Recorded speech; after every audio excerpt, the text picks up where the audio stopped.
for me, I first engaged in anorexic behavior when I was a freshman at Penn State University, way back in the dark ages of 1979. And this was before there was really any awareness on eating disorders. Karen Carpenter, the singer, passed away in 1983 and sort of brought anorexia into the pre-digital spotlight. And so being before this and being a male, I really had no understanding what I was going through. I became bulimic in 1980, and I stayed bulimic until I was 45 years old in 2007. And when I became bulimic, bulimia had only been a clinical word, I believe, since 1976.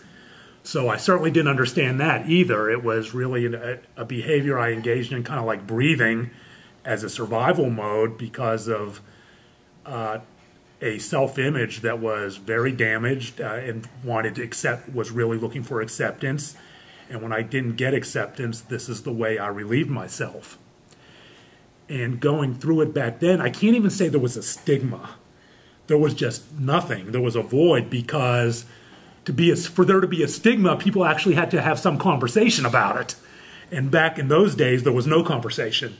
So we really can't even say there was a stigma. But what I did know in those days was that, our parents came back from World War II, the baby boomer era. Family roles were very defined. Men were leaders. Men came back from the war. Men raised their family, and women were in the home. That's the way it was back then. Men didn't talk about feeling badly about their body image. Men certainly didn't binge and purge. And men didn't starve themselves.